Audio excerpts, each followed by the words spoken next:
Good evening and welcome to United Real Therapy, folks. How are we doing? Tenhag, worst kept secret in football, has been revealed. Erik Tenhag, welcome to Man United. Therapy army, but on Giddy watch. Giddy army. Too many giddy people, mate. Honestly, like I put the tweet out there this afternoon, this is a huge risk. This is a call-in show, so I want to hear, big up to everybody who's here. Big up, love and respect. This is a call-in show, so we want to hear from you. I want part of the Giddy army to come on here and explain why they're getting giddy. That's why I want. So people who are giddy, to the front of the queue. Front of the queue, people. Front of the queue. Erik Ten Hag's come. The club has announced it. Erik Ten Hag says he looks forward to being Man United manager. He understands the history and the size of the club and the fans of the club and the fans' expectations. But mark my words, if Manchester United, big up, there he is. Do not put a football structure that helps this fella, then I'm sorry to say, they're setting him up to fail. Mr. Strella, how are you? What's going on? Oh, bro, Uncle Nuruddin, man, your Wi-Fi is still moving at Wan-Bissaka, man. It's crazy. Yo, trust me, my Wi-Fi is moving. Man, Neil Ashton's on it. Neil Ashton's like, I'm too negative. Neil Ashton's sending his army after me, man. Talk to me. How you feeling? How you feeling? Before we start having anything, everyone that's in this live chat, please go like up this video. If you're new, subscribe to the channel, please. Support my uncle. Obviously go over to Saeed TV and get him to 50k as well. How I'm feeling? Do you know what it is? I've detached myself from this current squad. I really don't feel nothing anymore. Because it's like, I can't remember who said it, but it was, we only play Liverpool twice a year, 3 times if you're lucky, if we're in the FA Cup or Carabao Cup or something, yeah? Mm-hmm. If you can't get yourself up to standards to play at that level, because it's one thing saying, oh, I'm out of form, yeah? Out of form means, okay, for a brief moment in time, you're not going to play well. But at the end of the day, that doesn't mean for the whole duration. Like, we've played Liverpool twice on 2 separate occasions, and you've been spanked twice. And when I mean spanked, yeah, there's a way of losing. I'm not saying losing, like, just losing it. You can lose, but, like, fight. Like, just be like, we weren't good enough on the day. These man ain't trying. They're not trying. They're not trying. The only one I saw trying was Sancho and Hannibal Mabry when he came on. And people are going to think, oh, Hannibal Mabry is a passion mating. He's not. He's a technical player if you're actually watching for under 23s. He's not that type of player. But it just speaks volumes that an under 23 player is coming on the pitch showing certain man how to kick ball. I've said it and I'll say it again. I even said it to Said as much as I love him when he was talking about Harry Beckenbauer nonsense. Get this guy out to my club. Get him out. I don't get it. Like, everyone's getting excited that we got Ten Hag, yeah, but it was like we already knew we got him, and it's like everyone wants to get giddy again. It's like, what are you getting giddy over? 100%. About 15 players need to leave this club, and that's including Rashford and Harry Maguire. I don't care if next season this guy starts having an amazing spell and stuff, yeah. I've had enough of players who switch it on and switch it off when they want. Like, you can't have a 2-week, 3-month good spell. All of a sudden, oh, he's back. He's England's golden boy. He's a top centre back. Oh, he's producing. Then for the rest of the season, you go missing. Like, I'm so sorry. You're just at some point, you're just not good enough. You're not good enough. If we analyze those 4 goals yesterday, Victor Lindelof, he has to go. That last goal, what a lazy pass. What are you doing? And remember when I came on the last show and I said Elanga is not a thing about getting loaned out. He's simply not good enough for this standard. Sancho put my man through and missed a clear one-on-one. At the end of the day, this is nothing to do with age. It's just about simplicity of being producing at a certain level. Like, obviously, a lot of people in the chat, like, obviously, get your views as well. Like, what do you lot think about the game? What do you think about the appointment of Tenhag as well?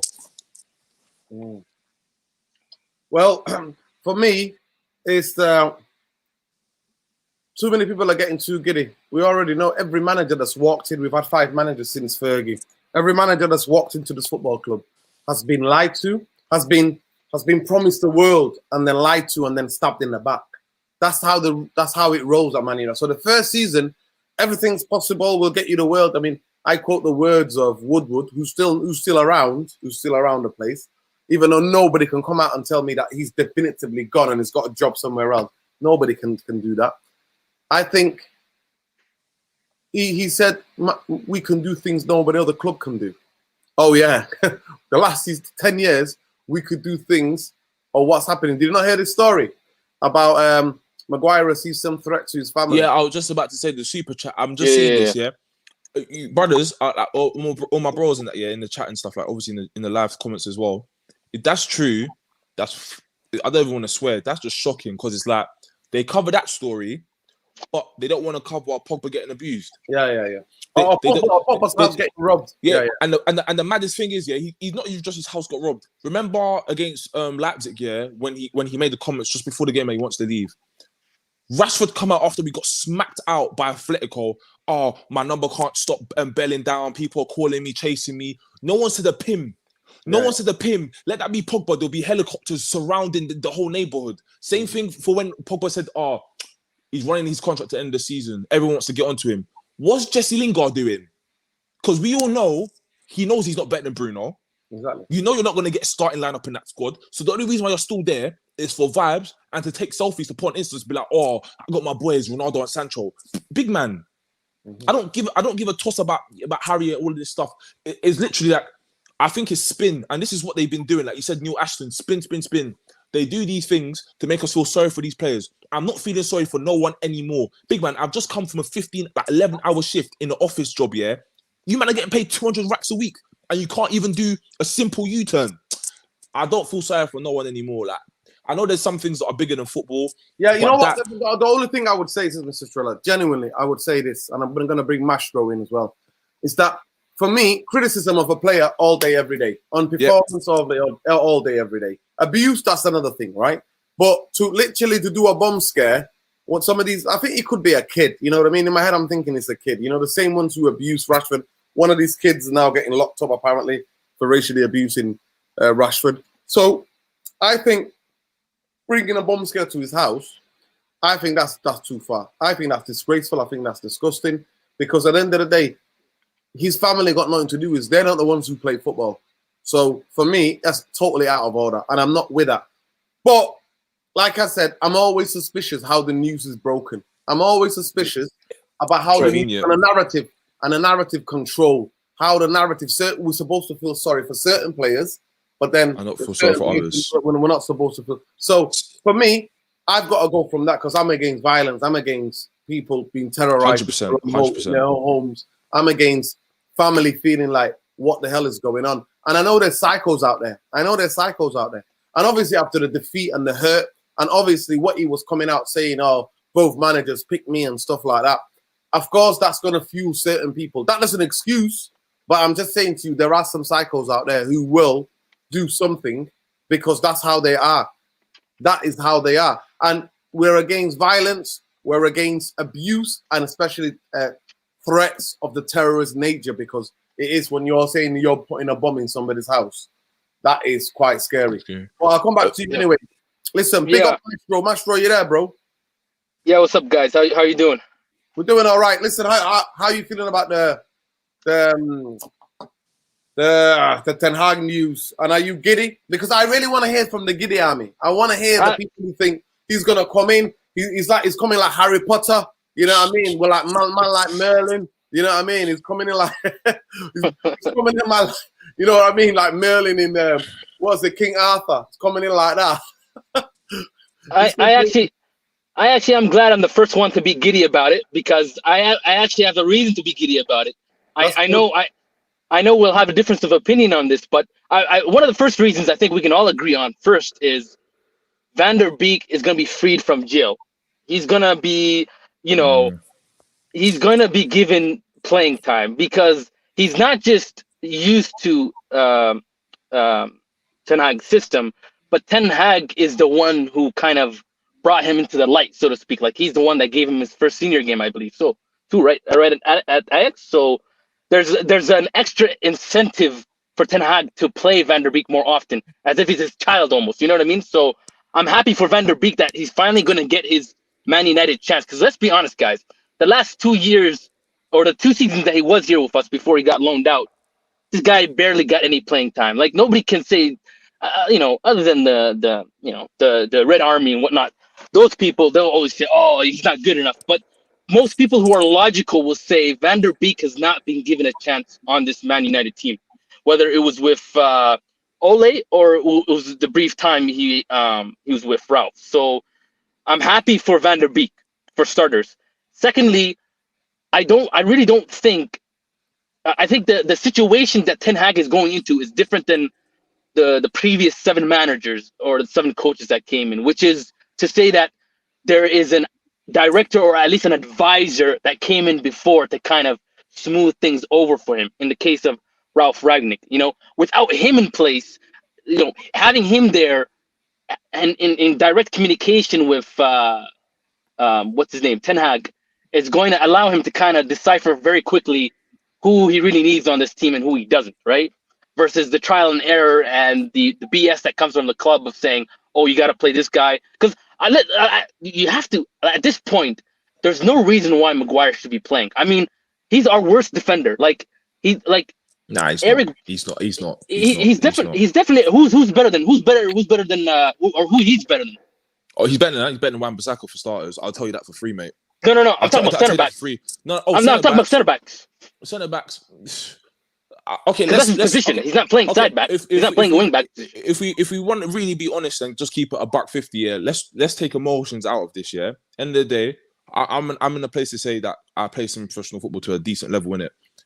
This guy kicks ball every single day. He's not as crap as you think he is. Part of it has to do with form. Yeah, the guy is not as bad as Phil Jones. I'll be so real. He's not as bad, and me personally, I don't think he's as bad as Lindelof as well. They're probably on the same. They're probably on the same level, for to be honest. Because if he goes, I disagree with that. I disagree with that. If he was to go to a Chelsea right now, he'll probably look way better than he is now. Why? Because they play a back 5 system, extra support. When the best that we saw of Maguire was when we had extra support in midfield that was doing half his job for him, holding his hand. And that's kind of the similar traits that I see with Tony Rudiger.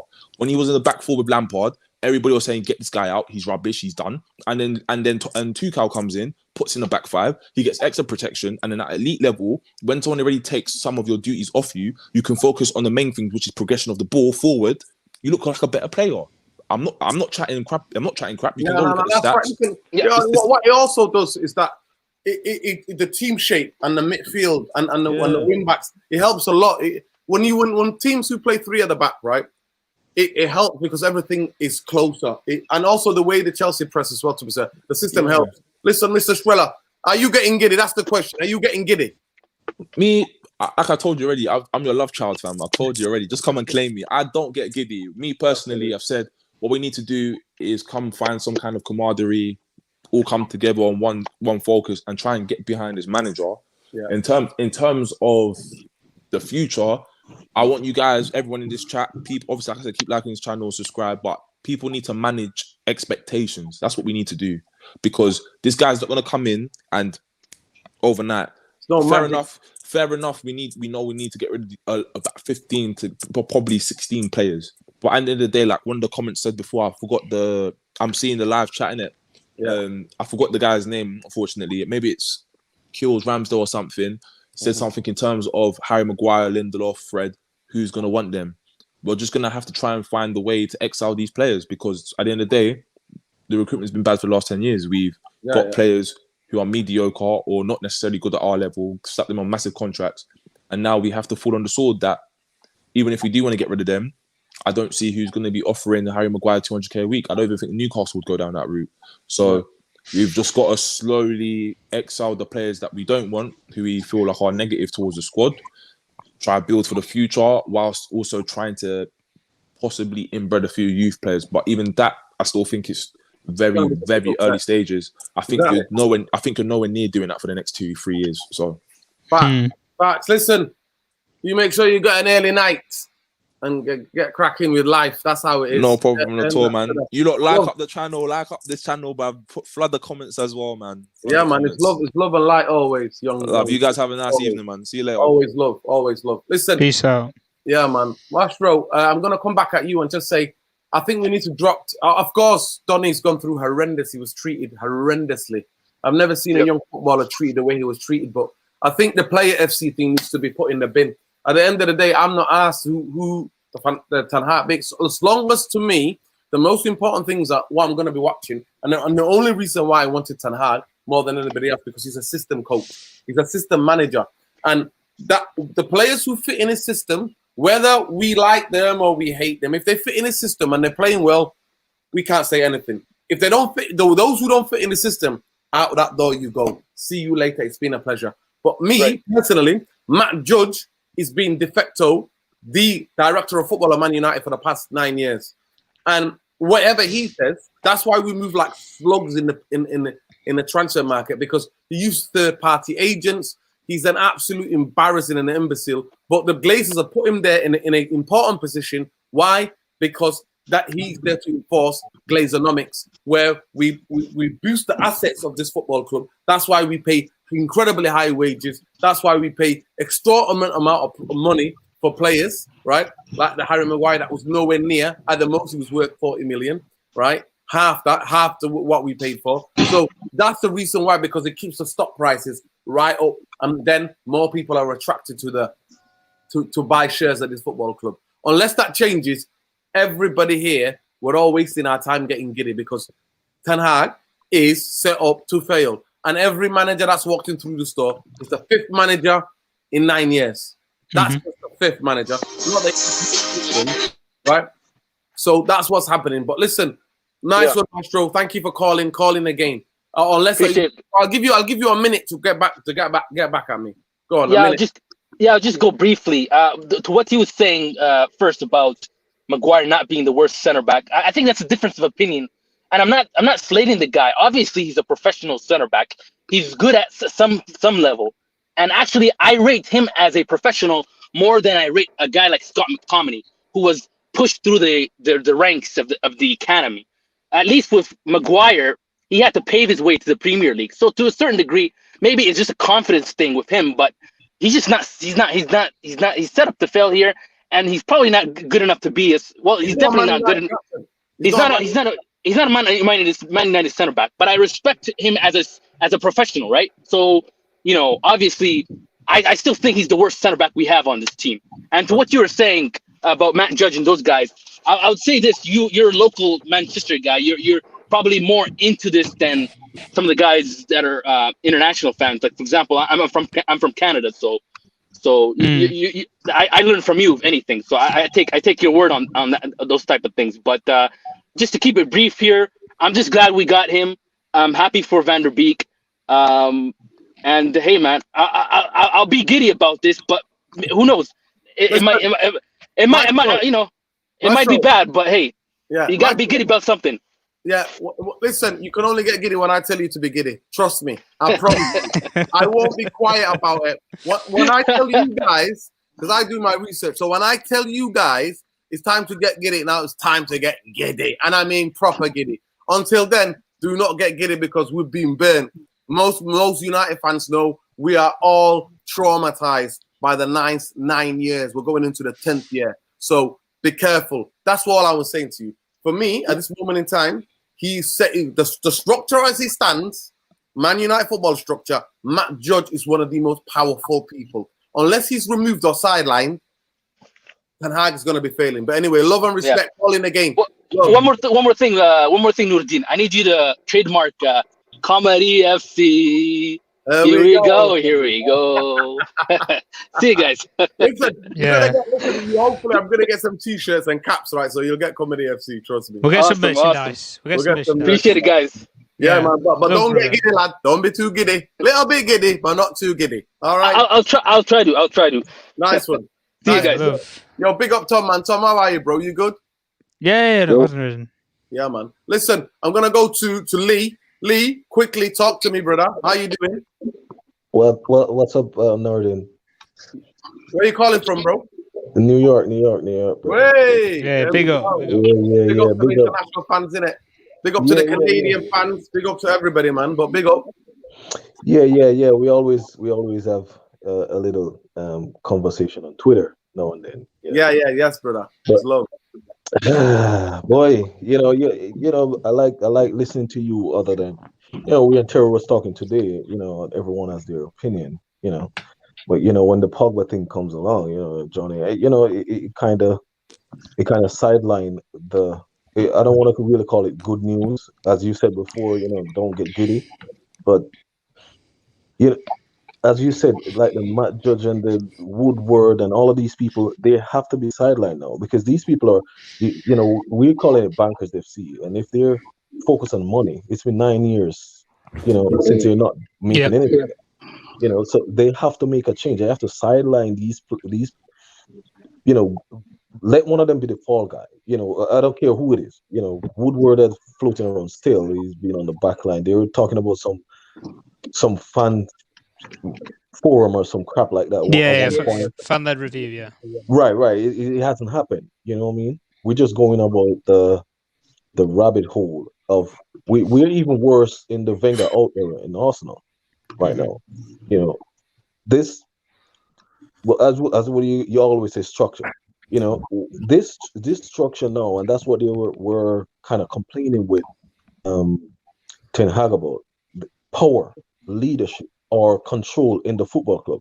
That means, we now can look back and see that Ole didn't have any power, or Marina didn't have any power, or whosoever. Give it to Giggs till the end of the season. He had any power. These people, these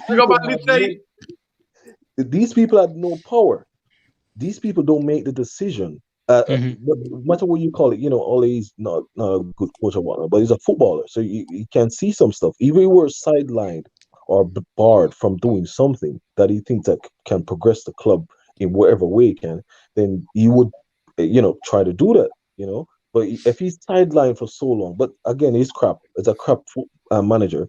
I play at a really high level when I'm back home, and coach as well.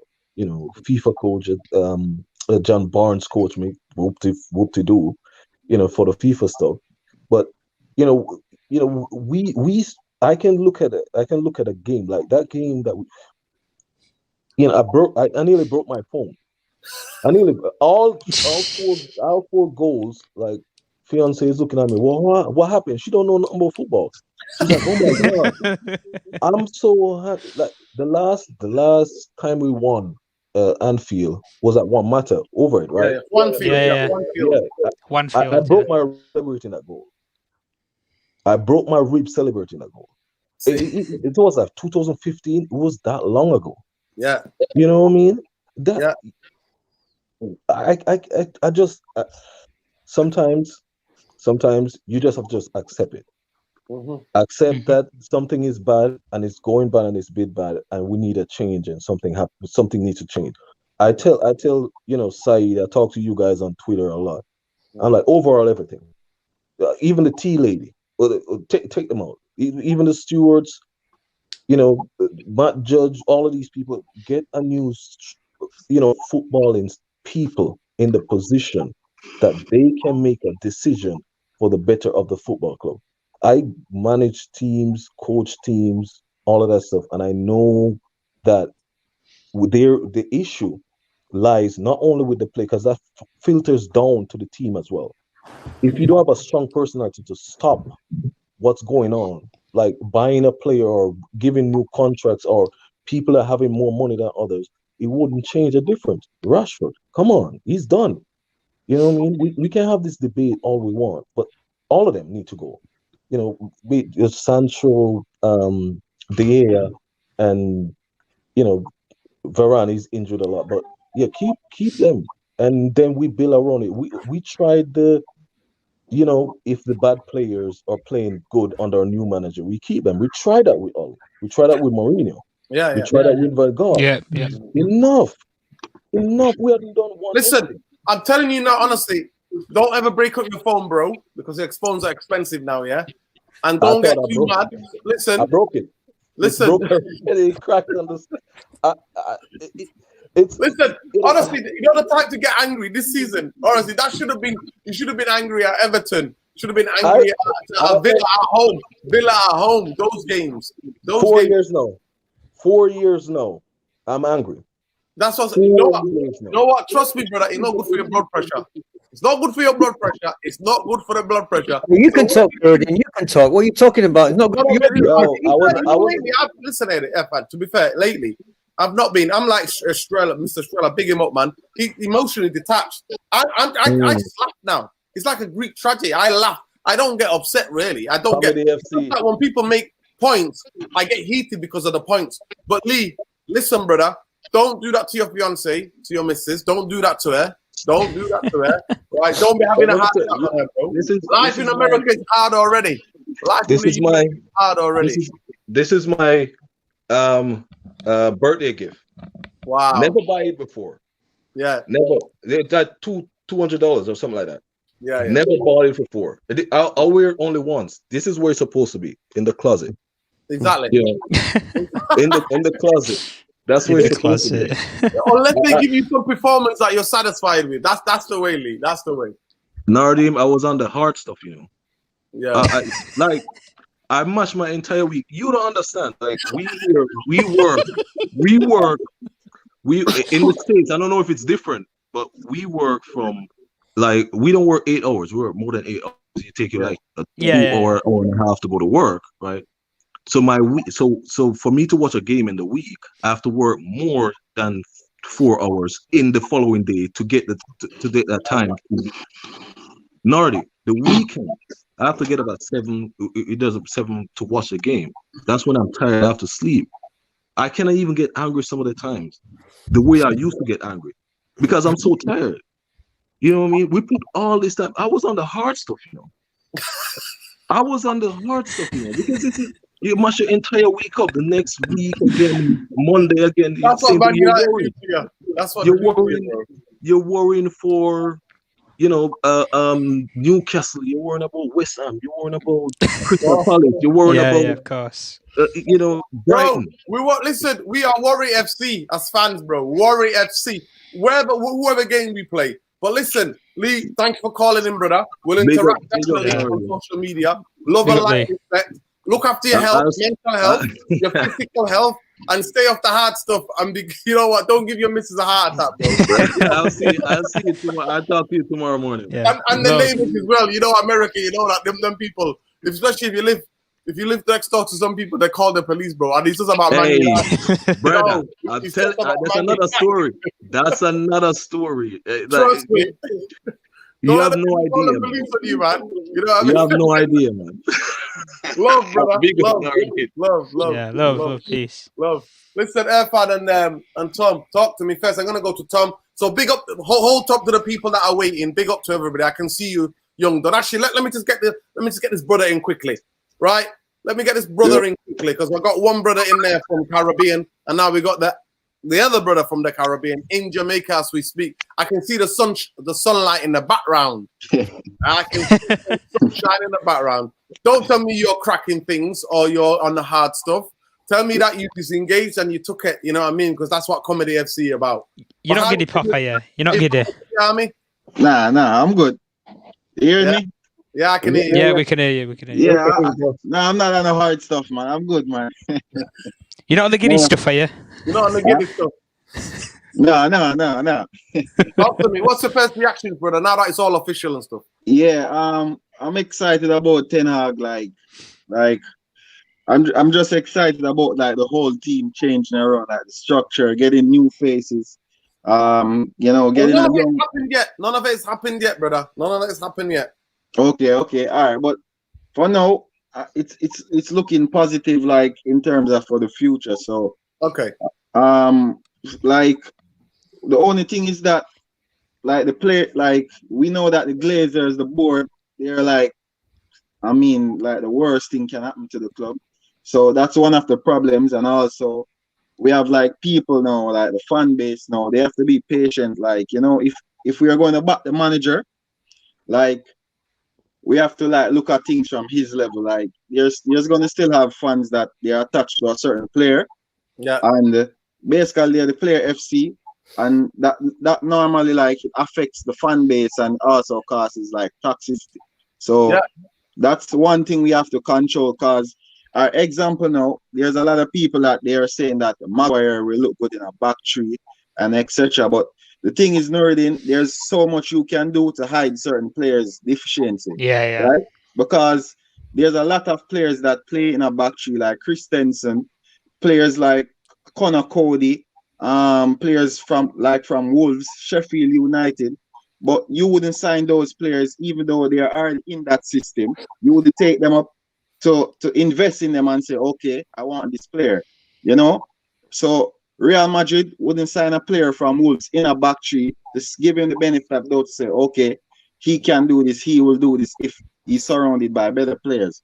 So there's so much you can do to like fix and like fix a certain player. Sometimes if you're bad because of different factors. Like maybe Maguire, he's not the player to be at that top stage.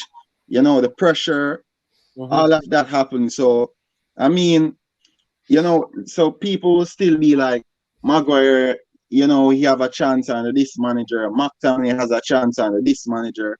Fred, if he turns it around and say, okay, he happens to make them work, then cool. But you know, sometimes you have to look on the game of football on a different level and realize that sometimes the players themselves, they have limitations. Exactly. Right? Exactly. Yes. Yeah. Sometimes the players do have limitations. Like I watch Sancho and I can tell you what he's limited at. He's not direct, right? So a coach is not going to like shift Sancho to say, okay, I want you to move like a Diaz. I want you to move like Salah. Salah talent is scoring goals. You know, Sancho is being creative, taking an extra touch on the ball, looking up, etc. So a coach is not going to like change certain things, but people expect miracle. So it's all about like how they control the expectations. Certain players can't do certain things. It's just a natural instinct in them. Like Ronaldo. Okay, one more example.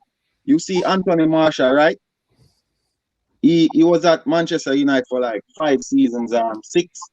And I think last season he scored his first hat-trick. I think 2 seasons ago, right? Yeah, against Sheffield United, yeah. Okay. Ronaldo came in at 37, already scored 2 hat-tricks, right? That's just naturally Ronaldo talent right there. He will always score goals, right? So there's nothing we can do to make Martial become a deadly number 9 or etc. We just have to work around him and it's going to be very interesting, Pops. I think a lot of the things what you said is 100% correct. Yeah. We need very player FC. That needs to get in the coffin and get in the bin. That's what we need to do. But you're also saying that there's certain players that you can't turn them into world beaters. But no, you can't.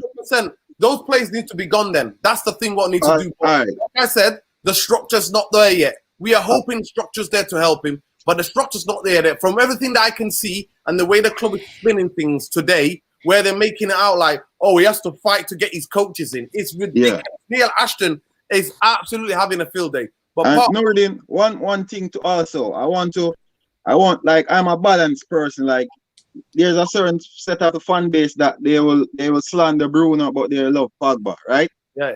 I'm a fair person. Look, this is how I look at it. So I'm going to be honest with you. I think Paul Pogba at the top level, he's deteriorating his body.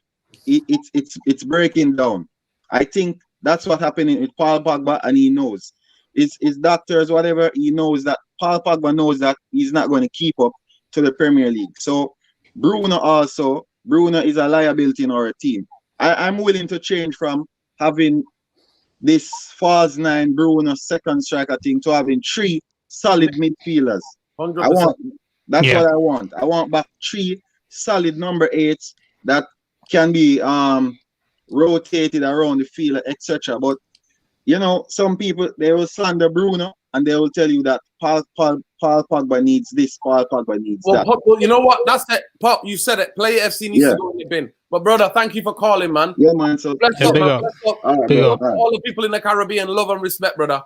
Yeah, same to you, man. All right. Yeah, big up, bro. Big, Big up. up. Yeah, listen, I'll go to Tom quickly, Tom, because we've got a lot of people calling in, bro. Mm. But give me your first initial reactions, if you can, quickly. Yeah, I thought, well, obviously, we knew it was going to be announced at some point. It was a case of when rather than if. And we know the classical PR spin, bad result, all the stuff that we're hearing about, more planned protests and stuff as well. They've got to put something out, haven't they, really? Lighten the mood. And that's what they've done at the end of the day, and just announced the next manager. What can we really expect? I mean, I don't really see much difference, really, do we? We've appointed somebody after, since November. It's taken since November to appoint somebody. I mean, shocking. Honestly, it's shambles. I mean, we can say what we want about the process of interviewing people and stuff, but at the end of the day, when you do look at it all, I mean, how long does it take you to just even to identify the candidates? It took them in like 4. They've only been interviewing people a month ago, so it's taken them 5 months to identify candidates. Yeah. We're Man United, and this is the problem. This is it. Right, Irfan, how you doing, brother? Talk I'm to okay, me. man. I'm And okay. Initial reactions. You're interacting. I wanted you, Tom, on because I want you to hear the type of people that watch the show. We're interacting tonight, who are calling in. So talk to me, the initial reactions, and how do you think? Are you pessimistic like me, thinking this fella's been set up to fail? Because the way that the spin in the story today is that they're apparently fighting him over who to bring in, because they're imposing they're making out like they're imposing people on him, coaches on him.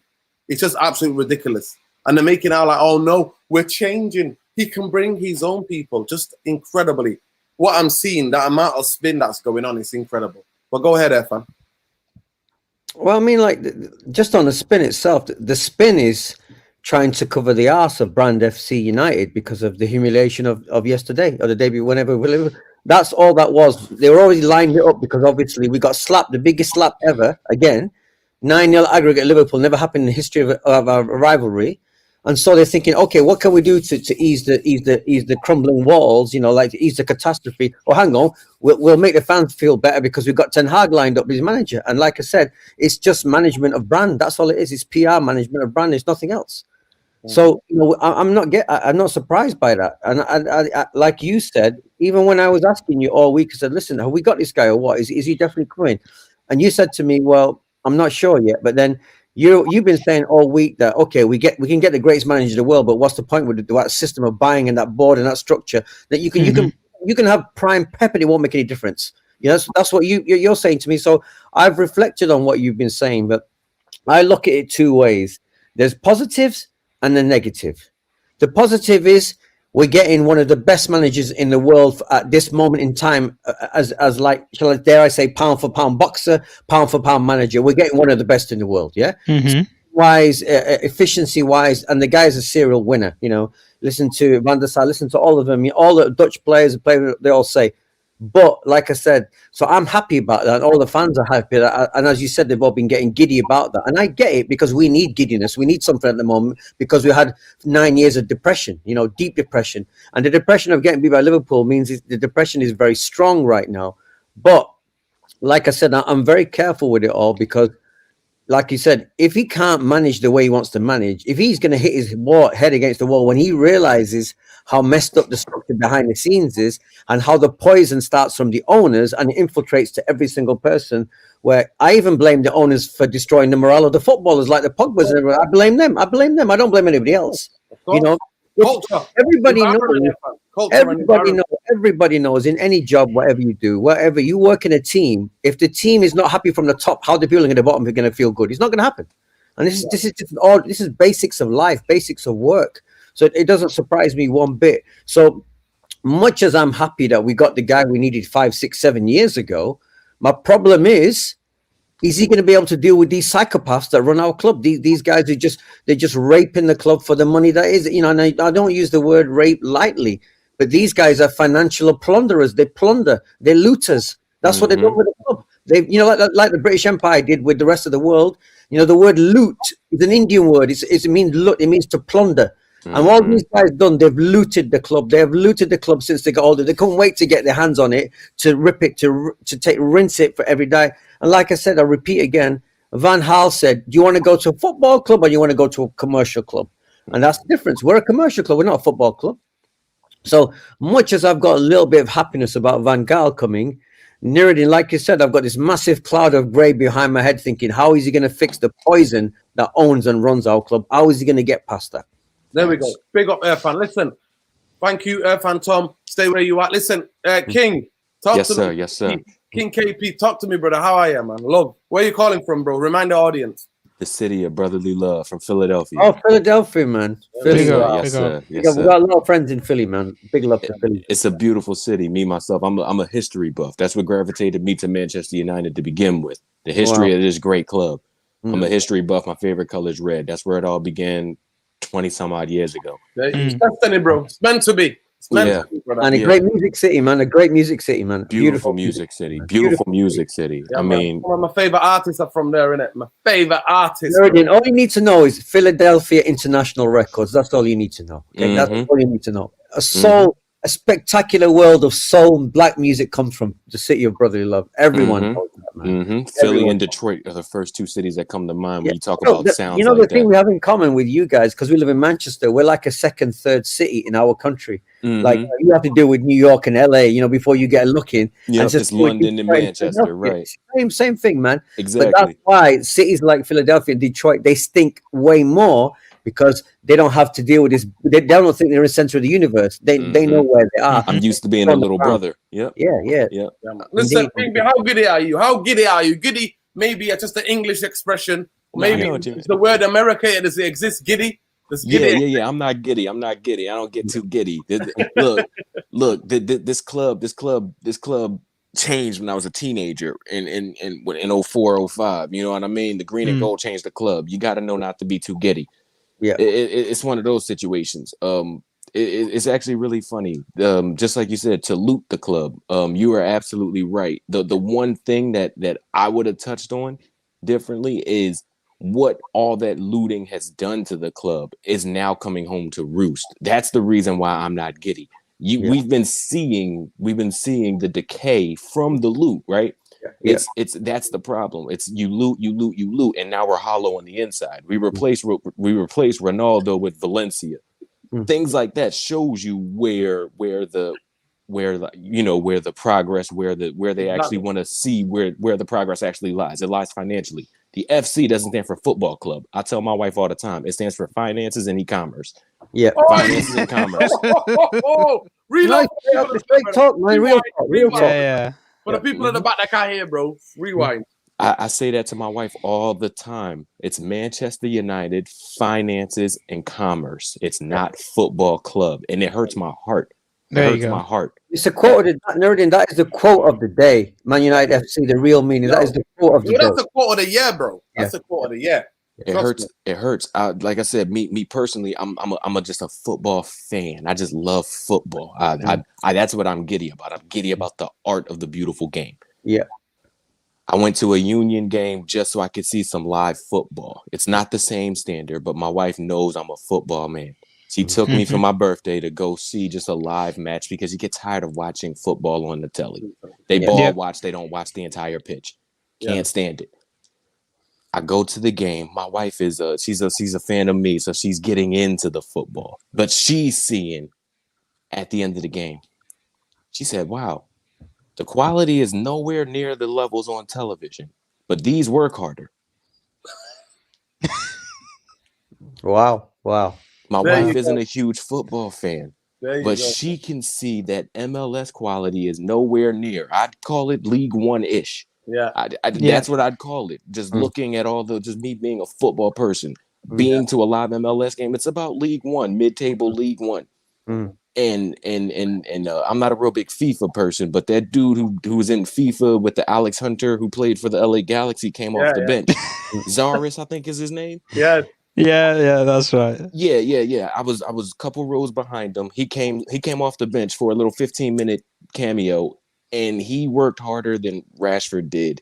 He worked harder than all of the attackers did. He was an attacker. He was moving all over the pitch, and he just put in more work. And my wife, who's just getting into the sport, it says, yeah, no, they work harder than these. There we go. There you go. And you know what? That is the eyes, isn't it? What your eyes can see. Going to Old Trafford, I've been to almost every game this season at Old Trafford.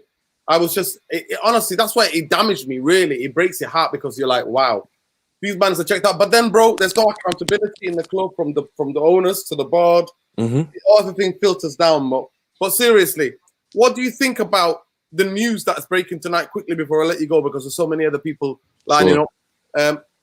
The news tonight that apparently some of the players are ambivalent, others are underwhelmed. If you're gonna ask me, the ones that are underwhelmed are probably the Pochettino brigade. This is it. The Pochettino brigade. Olachino, man. Olachino, there we go. Yeah, they don't want to work hard. They want to be able to go home at 5. You know what I mean? Yeah. It's those guys. It's they don't want it. They don't want it. They don't want it. Same reason. Like it's crazy. So I think that he's a good positive thing for the club. But it's only going to be as positive as the owners allow, as the board allow. It all depends on the amount of control. It's one of those situations. Like so I'm excited. It's a new chapter, but how many times? Fool me once, shame on you. Fool me twice, 3, 4, 5, 6 times. I mean, when do you have to point the finger at yourself? They've been playing this. Ronaldo replaced Ronaldo. They've been playing. We haven't had a number 7 have 20 goals in the season since Ronaldo in 08-09 until Ronaldo just Exactly, bro. Always, yo. Listen, is there any place people can subscribe? Do you do any content, brother? I'm getting it started. I haven't actually kicked it off just yet, but KCB TV is the Twitch handle. I'm going to be uploading all kinds of live content. I'm going to be going to a bunch of just football matches just because I just love football. I'm a Manchester United supporter, so that's obviously where you're going to get the bulk of my content, and also the Philadelphia 76ers. NBA. Are you on Twitter, brother? Are you on Twitter? I'm not on socials, but I'm going to start just for this. Get on Twitter, bro. Just so we can have a music conversation, or just you know what I mean. It's crazy. Before you let me go, I don't want to take up too much of your time. Just one last 30-second funny story. I was at that Union game. And some guy who was a little older than me, looks like he must have been in his 40s or 50s, turns around and says, I had a United kid on. He says, United? Wow, man, could be like you lost today to Everton. That was the day of the game. It's like, it's not like you lost today to Everton. Oh, wait, you did. And then I said, well, who do you support? He said, City. I said, how long? I said, how long? He said, all my life. I said, what was the name of the stadium they played in before the Etihad? Couldn't tell me. He didn't even know what Main Road was. By the way. You know Main Road. Main Road. Come on. Football fan. You know what I mean? He, like the plastic fans have to stop, and that's why I'm not too giddy. There you go. Listen, you know what? A brother met a born again City fan. Ones who never support anybody, all of a sudden they're like born again Christians, man. Shout out to all my born again Christians, but straight up. Soon as he seen the money, they found City. That's what it is. Come on, that's too harsh. We had them too when we had Fergie time. We had them too. This just goes with sport. It goes with sport, man. I don't know about that. Listen, it's the empty ad, by the way. It's called the empty ad. It's only six man and a blind dog. Remember that? Because they can't feel the ground. They can't feel the ground. They can't. Champ, you know what? Biggest club in the city. You're having a laugh. But anyway, love and respect, people. Listen, you need to come back on, man. Get on social media, definitely. And then we get you back on, bro. Love and respect, man. Most definitely. Always there for the history and music chat, too. All the best. Yeah, man. Always. Love. Yo, the brothers there absolutely spitting, man. Listen, Jav, talk to me, brother. Let's get some people, got more people up, man, because time's going fast. But let's get you all up, brothers. How are we doing, Jav? Are you part of the Giddy Army? Can you hear me, Jav? Jav, I don't know what's going on with Jav. Jav, unmute your mic. Your mic is muted. Unmute your mic, Jav. Okay, Jav's not doing that. Right. Move on, already. Move on. There we go. We go to this brother here. Laz. Bro. How you doing, Laz? I'm good. I'm good, brother. What's How good? About you? I'm good. How are you? Big up. I'm good. Talk to me. Are you part of the Giddy Army or what? No. Not part of Giddy Army, bro. For me, it's just a few different reasons. I think I had a thought today this morning just going to class. Where are you based first? Where are you calling from? I'm Phoenix, Arizona. Arizona. Wow, another American brother. Wow, another one from America. Yeah. Okay. Yeah. I'm not from America though. I'm from Rwanda. I'm from East Africa. Yeah, wow. we All right. in the house. Yes, sir. Exactly. Yes, sir. Yeah, man. Listen, I'm quite disappointed at the leader of the country, man. Why try to do outsourcing of refugees, man, from the UK? What the hell is going on, man? I'm not happy with it, man. I'm not happy with it. My guy, listen, they're outsourcing, man. Asylum seekers, refugees who are fleeing war to be going and planted in Rwanda. Are you kidding me? Like, Rwanda ain't struggling already. Like, so they're kicking out the orphans who are living in some of these hostels so they can bring asylum seekers and refugees from the UK to be resettled in Rwanda. Yes, Nurdin, but they were paid to do so. The government was paid by the British government to do so. Look at Last is shot. Last, listen. You didn't know that, did you? This is Last. This is the biggest story. This is the biggest story in the UK right now. Are we going to send refugees that come here from different parts of the world to Rwanda? That's what we're going to do. Wow. Let me say something to you, bro. The people who are in charge of your government are moving like the Glazers. Trust me. never that. No. But he's in Arizona, man. He's not in Rwanda. He's in Phoenix, man. He's in Phoenix. Talk to me. Why are you not happy? Through and through. I'm Rwandan through and through. Talk to me. Why? You're not giddy. How come you're not giddy? Why are you not giddy? Because Tenhag cannot rebuild a club by himself. That's not how modern football works. Mm-hmm. There you go. It's as simple as that. Got it. The thing is, I've been thinking for a while, if everything went, my dream scenario would be for Fletcher to be right now actually getting I want to say experience from Ranić, right? Mm-hmm. And then I really have a feeling, call it a prediction. I have a feeling that things are not as bad as it seems. I think Fletcher is actually just learning from Ranić, and that he's going to leave the club at the end of this season to go and do his trade somewhere and gain experience. And then Ranić is going to be the technical director.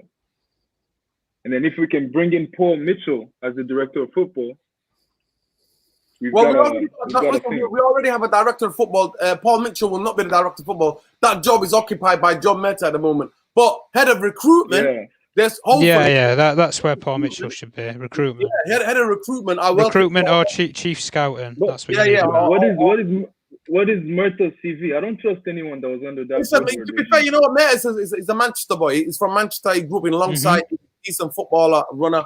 Apparently, all of these things. He's been working at the FA. He worked on Fulham. He worked at Everton. But for me, he's been working with the bankers all this time. And at this moment in time, he's in a position where he's going to be judged right now. So this transfer, how many players move out? We're going to see if still Matt Judge is in charge or John Mehta's in charge. Well, Nuruddin, do you know something though, right? One thing that he has done that we said before about Rangnick when he came out. Yeah, when Ralph came out and he exposed the recruitment team after the Liverpool game. The day after, two of the recruitment team get sacked. So the chief recruitment team, who've been here for nearly a decade apiece, for both of them get removed. Like, John Mehta, who oversees the recruitment policy, he's the person who goes forward and puts the players forward to the board and then to the manager. So at the end of the day, you've ripped two people out of the network that we're saying about. If they go and get someone like a Paul Mitchell, I'll put the question out to anybody. If they go and get someone like a Paul Mitchell to do the head of recruitment or the head of, scouting or whatever role we'd give him, what would people think about that? I think that would be another massive positive move. Because John Murtaugh's then brought in Ralph. He's then brought in Paul Mitchell. He's then brought in Erik Tenhag. He's doing a lot of things that a lot of people are wanting at this football club. Exactly. But Tom, unless Matt Judge is sidelined, all of those people are powerless. Lars, have you done any? Do some research on who Matt Judge is and what he's been doing at the football club. I've been watching you for the past maybe few months, and you hate Matt Judge. Matt Judge, man. We've got to get a picture with you still. Seriously, a one-on-one interview. You know what? I'm not gonna lie to you. If I see him on the street outside, I'm taking a selfie. I'm like, this is the guy. Trust me, if I see him, I'm going live there and then. Listen, one other thing. How are these two people that just got fired able to keep their jobs after they had a transfer window where they brought in Maguire, Wan-Bissaka, and Dan James for 150 million? Actually, it's not the actual guy who actually signed Wan-Bissaka he's still got a job. One of the guys, he's already been sidelined for a long time. The other guy came in on the Van Dijk. He was the global guy. So at the end of the day, he's done what he's done. But you see how Man United do. They have to be seen. Straight away, we get whacked by Liverpool. We get embarrassed. And then like, right, who can we fire quickly? Who can we get rid of? Oh, the scouts. Let's throw a bit. You know what? It's like almost we throw to the wall. Let's throw a bit of meat to the wall. And that's how the club is, to be doing the right thing. But Lars, listen, good luck on your studies. What are you studying, King? Biomedical engineering. There we go. We need more biomedical engineers in Africa, bro, especially in East Africa. Love light, but your government, you need to write a letter to the president and say, stop moving, madman. You're almost becoming like Glazers, trust me. My guy's moving, man. It's called dividends from the UK, man, just to accept as poor people who are fleeing conflict, then to be sent to Rwanda, man. When Rwanda, we all know, still recovering from what happened, but love my East African people. Love light always. Beautiful country. Yeah, love. Take care, brother. Yes, nice one, last. Call in again. Peace. Yes, brother. Olga. Hey, what's going on? How y'all doing? How you doing, bro? Where are you calling from? I am calling from Atlanta. Wow. We're in the south now, We're in the south.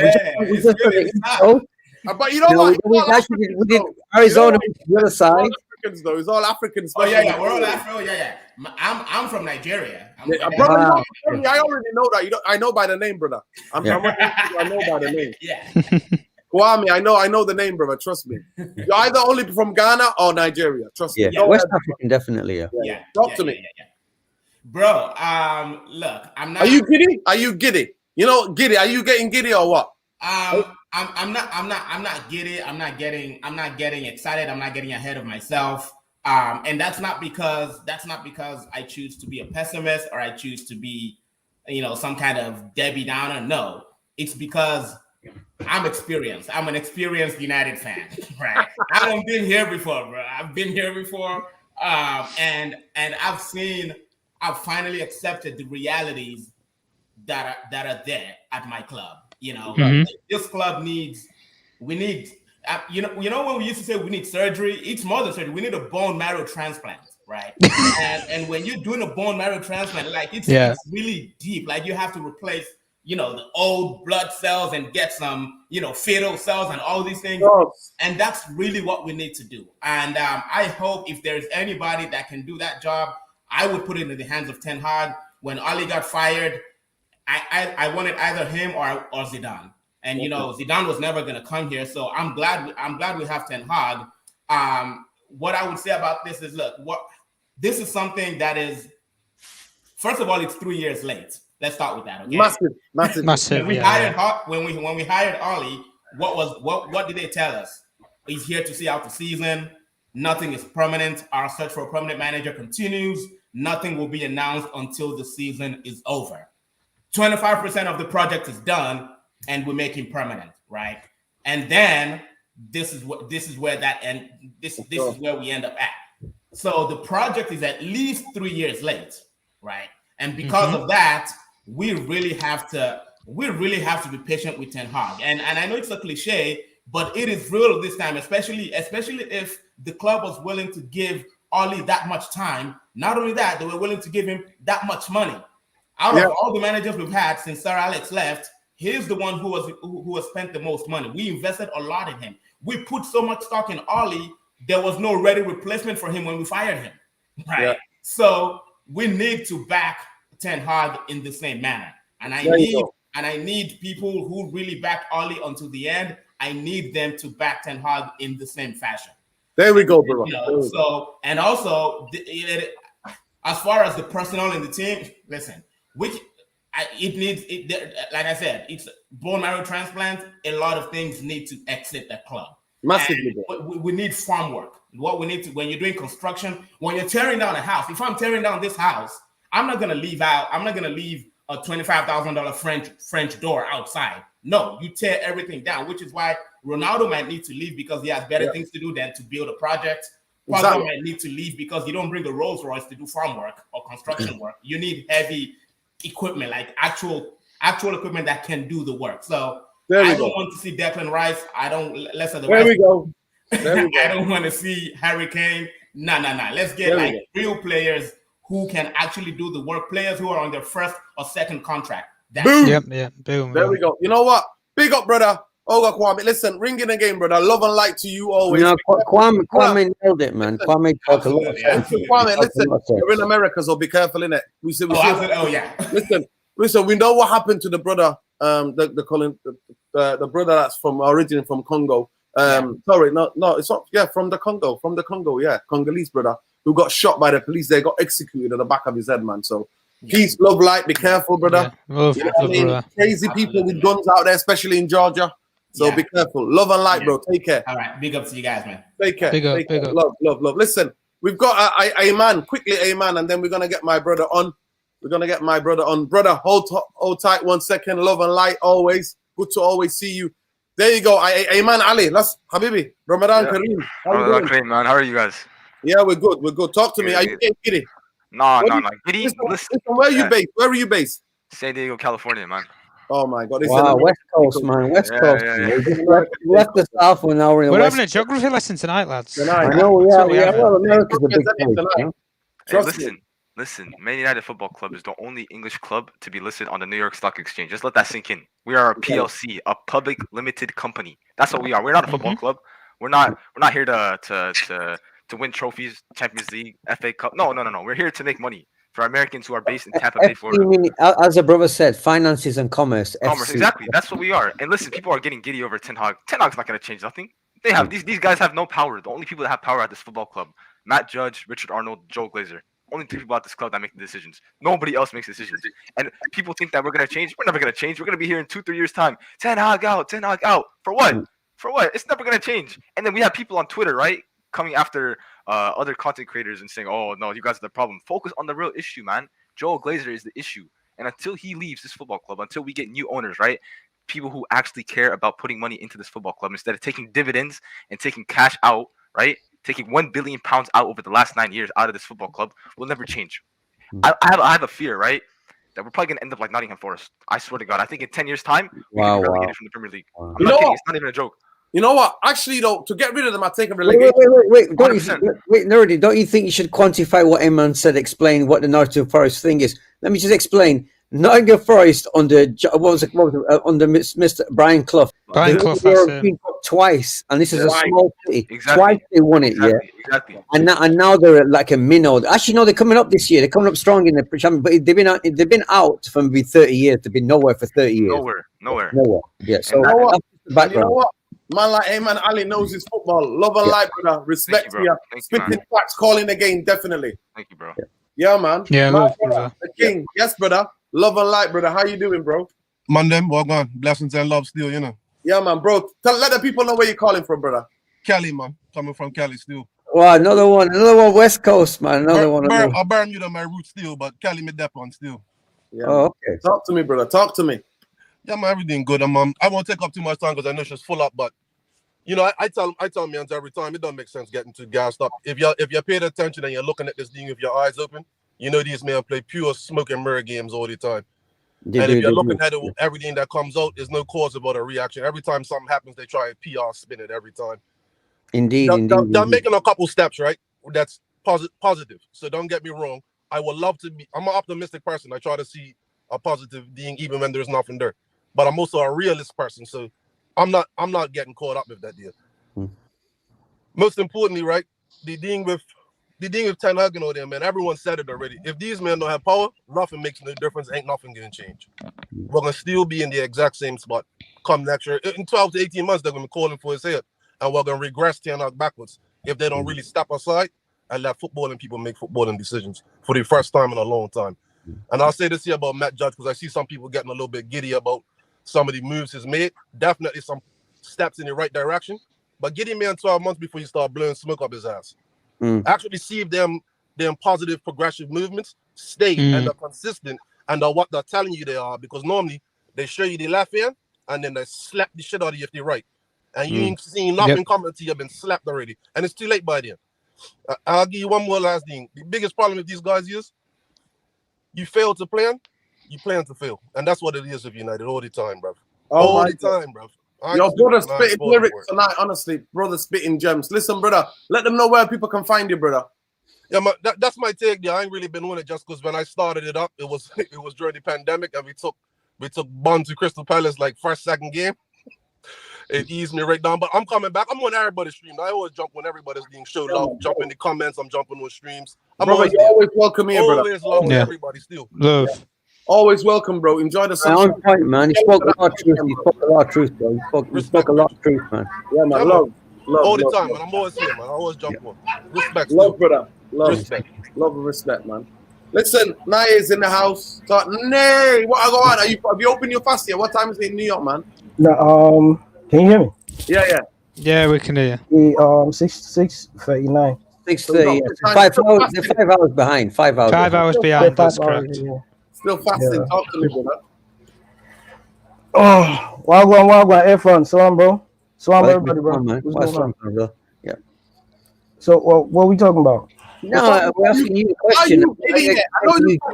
I know the energy's low. I know you're not being, but are you giddy off Tenhag, man? Giddy. I mean, this is Giddyfc tonight.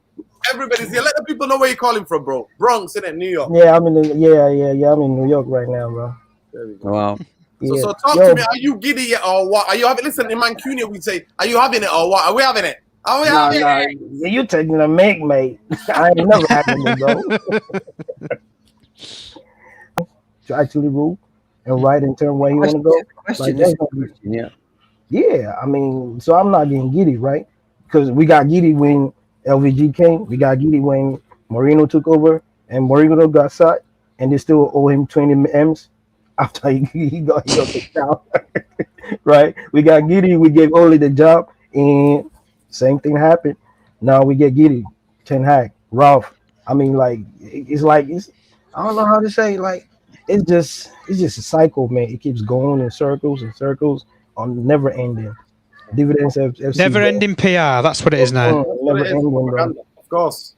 Never ending. Listen, Naye, bro. Love and light and respect, man. Hey, before I jump out, like what's going on in the UK? Like, what is Boris on? Like, what is this smoking, bro? Like, how he outsourcing refugees to Rwanda, bro? Yeah. Yo, that's the crap, bro. Listen. Yo, the whole government is on crap, bro. Yo, like when I saw that, I was so heartbroken, man. Because like in the U.S. right now, they fast tracking immigrants from Ukraine. They're giving them fast track process to gain citizens, right? They're doing it here in the UK as well, man. They're doing it in the UK as well. We have people from Haiti, right? It's another war-torn country, right? Neighbors to the U.S. Yeah. And they're being deported back into the war zone. Of course. Yeah.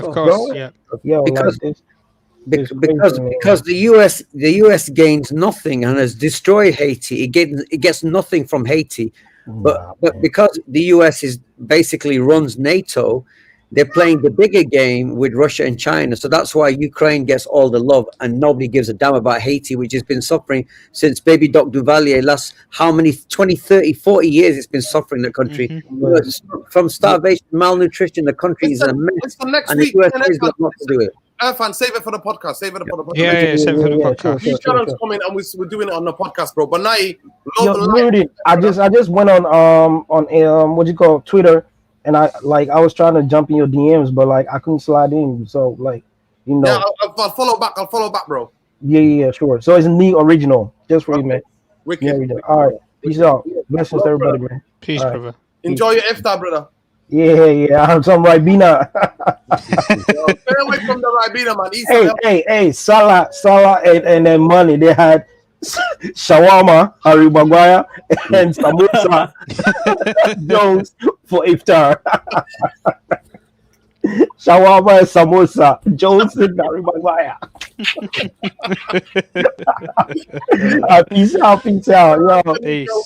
Yo. Nobody getting wild on me. Always bringing the jokes, but man. Look for my head, man. Look for my head. See, somebody say he smashed his phone. No, I can't do that, bro. I'm checked out. I'm always gonna laugh and crack jokes and everything. Because look, Exactly. I need my head in a straight place, bro. Exactly. Listen, Man. love light, brother. Enjoy your iftar, brother. Stay away from the Ribena. Some healthy fruits, brother. Healthy fruit, man. All right, peace. Peace. Yeah, not biryani, brother. Love. Take care. Right, where we go. We get this to finish the show. Big up, man. Big up. My like Eagle in the house. You know what I mean? My brother. King, what go on? And man like Arun in the house, man. Listen, this is it. Please, if you try to get through, don't bother try to get in through because we're gone over 1 hour and 10 and we're ending it with these two brothers. And I'm so happy to see my brother Rich and I'm so happy to see man like Aaron in the house. So anyway, one of them I'm going to hear from the outsider first. The outsider, the team doing brilliant. I thought they were a bit unlucky on the weekend against Chelsea, but you know what? They've had a brilliant season, absolutely brilliant season. And honestly, everybody tipped Palace to go down. Everybody was coming out against Vieira. It's a tough one there. Watson was doing, changed the whole atmosphere. And there's still 6 games to go in the season.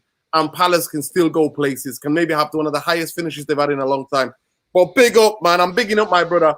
Check out his channel, seriously. One of my favorite channels on YouTube, man. Trust me when I say that. Genuinely when I say that. Always bad jokes. The Palace boys giving it. And then when they give it, I'm talking about they give it hard. Trust me. I see you. I watch your fan cams, bro. How you were humbling Arsenal fans against that wall. Rich, talk to me, bro. Talk to me. How you doing, bro? Listen, it's been a minute. I've been so busy. Family's good, man. Yeah, man. They're good. They're doing good, man. I've been so busy. So listen, first and foremost, big up on the 5K. It's been so long I ain't spoken to you. So big up on the 5K and that and such. Bro, Palace, we're good. We're in a good space. But I want to speak about your captain. Oh God! You want to speak about Tenhag? You want to speak about the captain? Wow. Talk to me, bro. Talk to me. No, you know what? I'll come to Tenhag, but Roy King called it out when he says, "We've been running PR on this guy."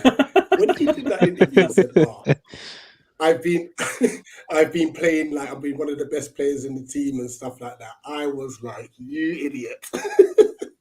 You have got a target on your back. You and maybe 500 million other people agree with you, but 500 million others, yeah? I think personally, if Ten Hag is going to be successful, he's going to have to make the decision to one, strip Maguire off the captaincy, and two, transfer list him. Only then I might think, you know what? He's got control. He's got the reins. Because that captain of yours is toxic. I saw the clip where he didn't celebrate Ronaldo's goal. He's fly kicking Pogba. You know, it's just a mess. You know, he's doing interviews. Bro, he's playing against us. Man's playing against us, bro. Just like the Glazers and the bankers. Man's literally playing against us. Absolutely. And I think basically, listen, Ten Hag's going to have a tough job in his hands if he is not given full control. And I don't think he will be given full control because... you know what? I'm trying to get a ticket, Rich. I'm trying to get a ticket for the Palace away game just to meet you, brother. Just to come and meet you. You know what I mean? We'll lose or draw. Trust me, it's going to be 3 points. If you play with a little bit of level of intensity, you can find out, bro. So don't you worry about that. Seriously, it's easy. Those 2 points are already in the bag. Yeah, remember that. You've already you've got them already, but you just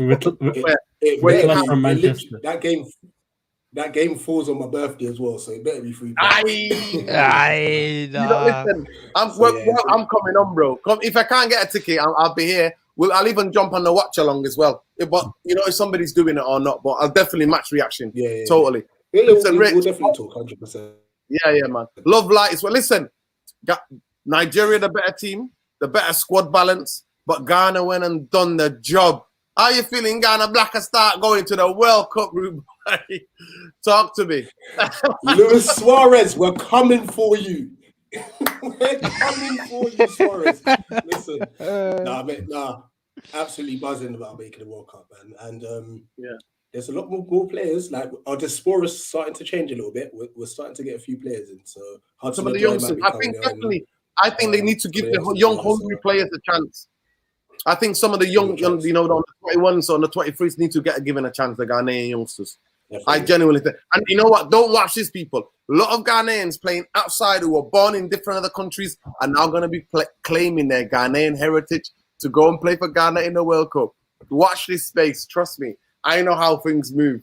They weren't interested in before. Now Ghana's in the World Cup. They're like, oh, no, I got Ghanaian heritage. They'll be interested.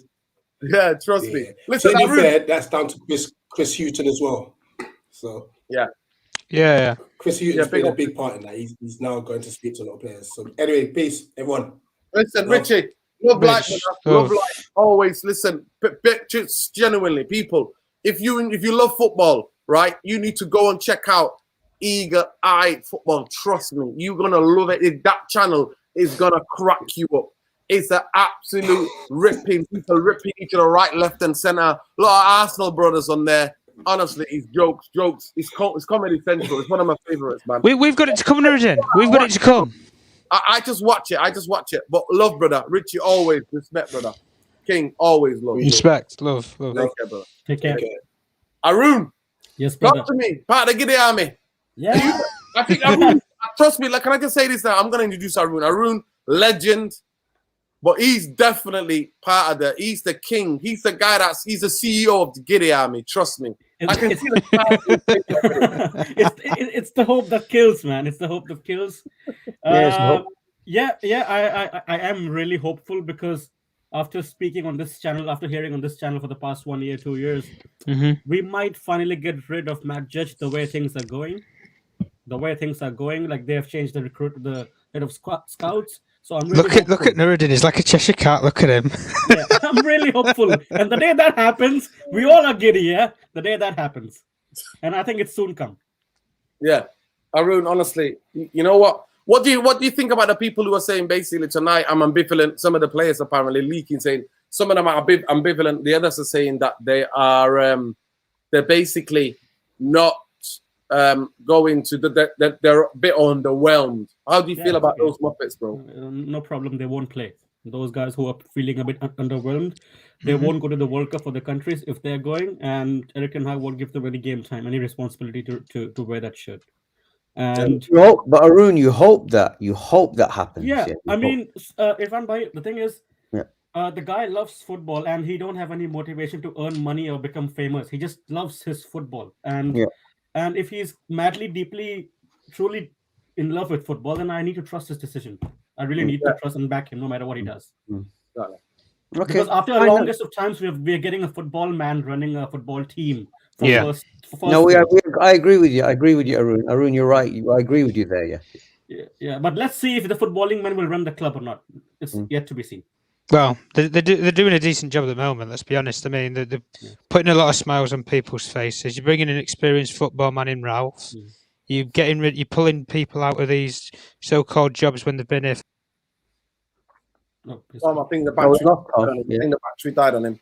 But yeah, he was saying there's some changes going in the back. I mean, I don't keep up with these Nuruddin. See the quotes. Listen, you know what? I'm just gonna go back quickly. Tom's back. Go on, Tom. Make your point. I'm just gonna go back to Kelly's posted something there. There we go. I just want to come back to this quickly. AS Monaco. Big up Kelly's from Medina. Bro, I've seen all your quotes. Big up all the regulars. Those of you who saw what you saw, I'm gonna have to edit the video because some Muppet jumped on here and literally showed these things on the screen. And I quickly cut it out, but that's one of the things when you do a calling. So I'm gonna be vetting and somebody will do that. So don't be surprised there's people who want to sabotage this channel because we speak the truth and some people hate the truth.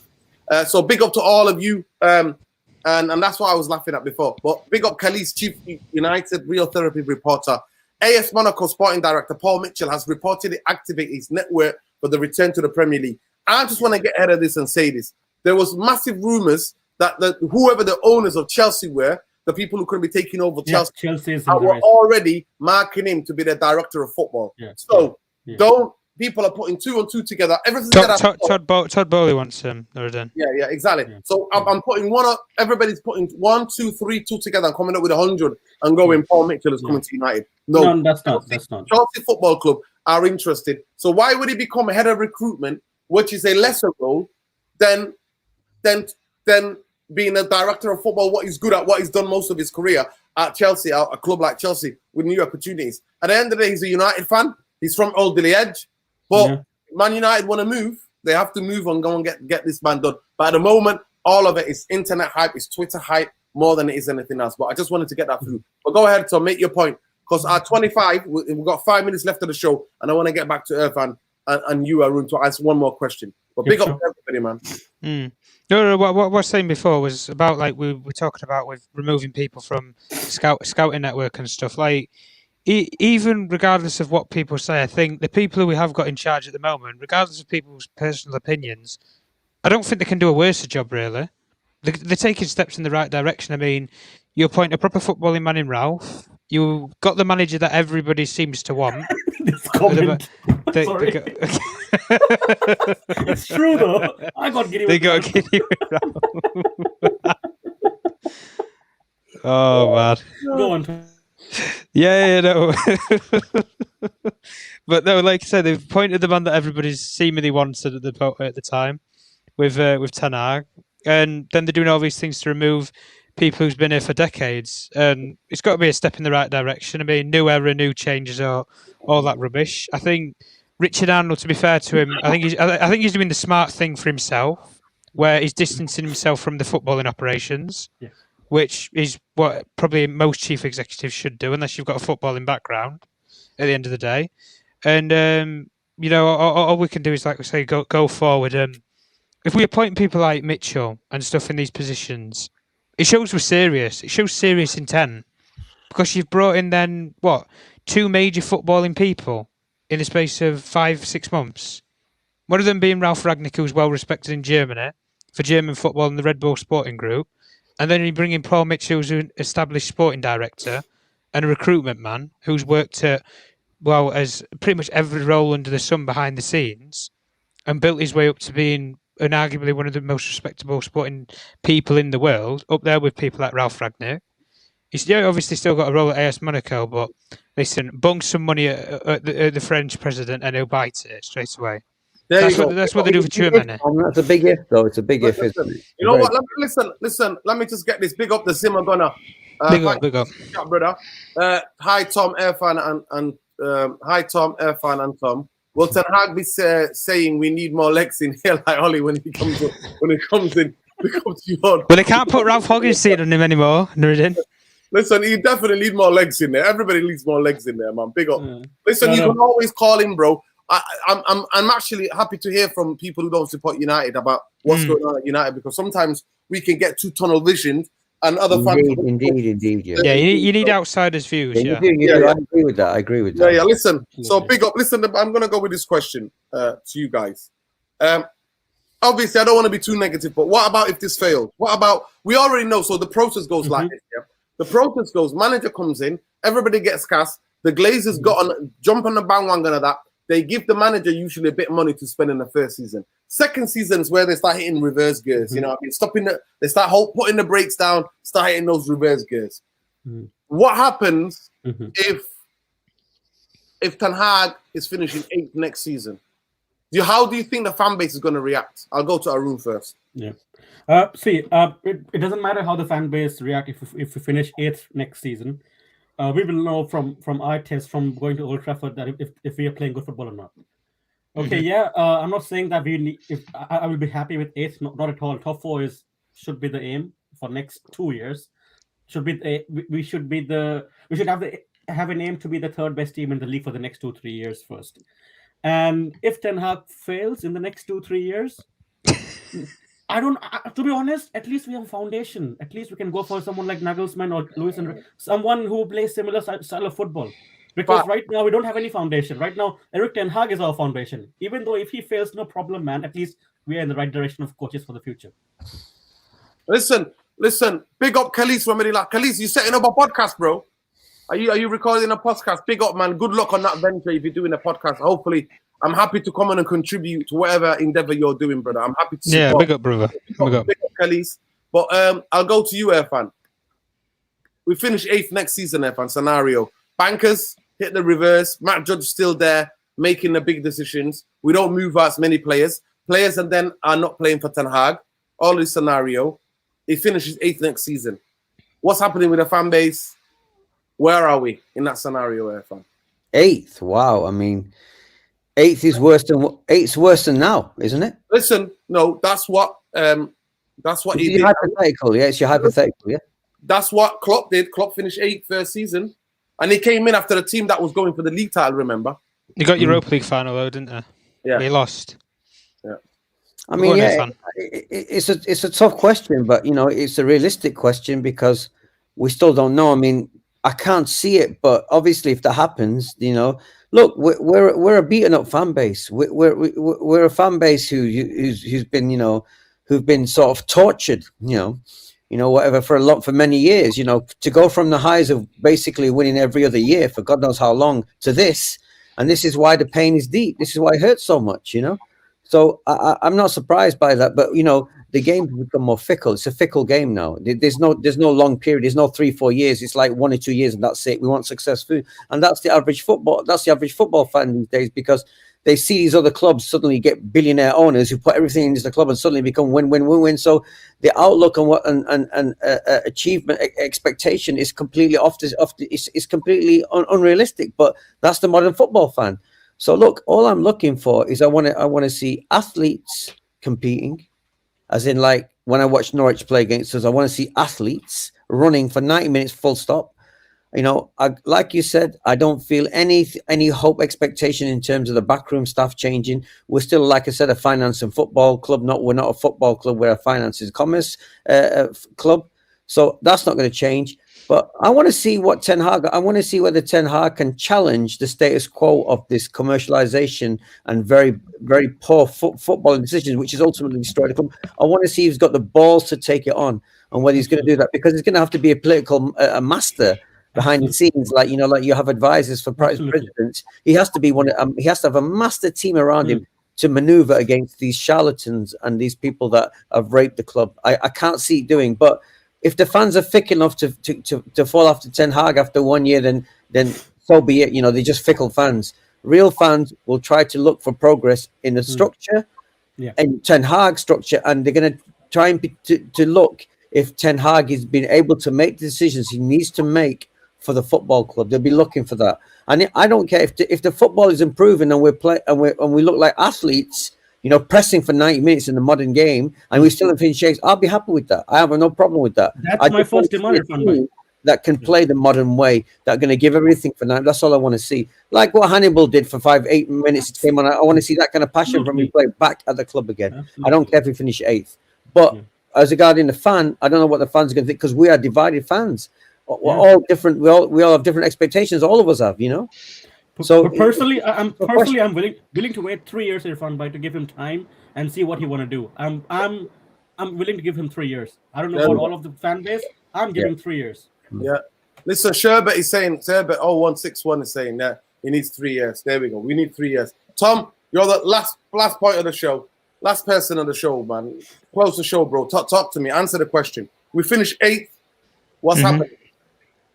Not a lot. I mean, just wasted another year, haven't we? Then, if that's the case. But at the end of the day, like both Irfan and Arun's agreed on there and said with regards to it, if you can see something, Ralph, I thought he made a good point really after the Liverpool game, his post-match press conference, where he said it can take 2 or 3 windows to build a team that can compete, but not win, but compete.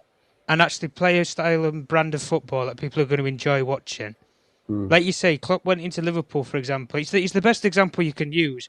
2 or 3 transfer windows, built an attacking force, stabilised the midfield, did a decent job with the defence. He had to get investment with the goalkeeper and the central defender. But at the end of the day, he earned it. He earned it by developing the squad that he did and playing the attractive way that he did. And you could see a journey going on with those sort of players.